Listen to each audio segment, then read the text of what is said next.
I'm already hearing the whole, well, you can't criticize Hillary because if you do, it's sexist. Where do they get off saying that you can't legitimately criticize Hillary Clinton? Do they forget what Meg Whitman and Sarah Palin and Susanna Martinez, especially Palin, all of these other women endured?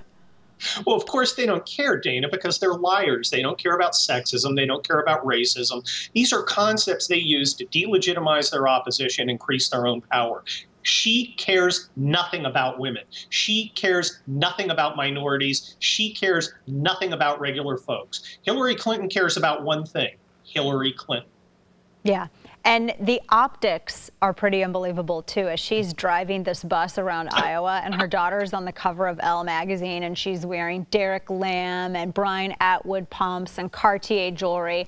I really have a hard time of thinking that they know the struggle, you know, Kurt, considering... Well, look, you know, out there on the streets of America with unemployment and everything, I think people are inspired by seeing this rich nobody who's done nothing with her life, dressed in thousands of dollars of duds, on a magazine for rich people, sending us the message that she cares about us. It's awesome.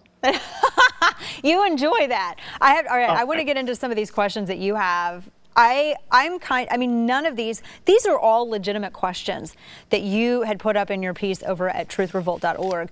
And I mean, some of these are, like, for instance, this one's great. I've never heard this asked.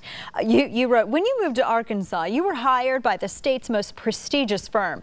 Can you tell us any reason why the Rose Law Firm would hire a woman who had flunked the D.C. bar exam other than her husband was governor? Now, as a lawyer, you have some special insight into this.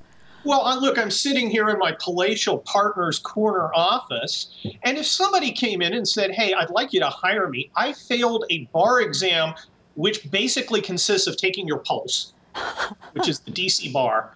I'd like a job with your prestigious firm. Now, after I stopped laughing, I would politely show them the door. I might offer them a glass of water on their way out. Okay? But you wouldn't hire. I mean, this is a joke. How much has she gotten because of her husband's name? Every single thing. She's undistinguished in everything she's done. She has no track record of success. She married a guy and rode the rocket with him. And she imagines that it's all her effort, all her abilities, all her inner goodness, Dana. She's just so wonderful, where in reality, she's a parasite. She is the opposite of feminism. Yes. Well, one of the questions, the other question that I like this. Would you be here right now if you were not the wife of a former president? I don't think that that's an ageist or a sexist or anything other question. I think it's a legitimate question. Well, of course it's a legitimate question. Look, I'm a trial lawyer. I ask questions to make people uncomfortable. Journalists used to do that too, but apparently they don't teach that in journalist school anymore. No. I guess they spend all their time on agenda classes.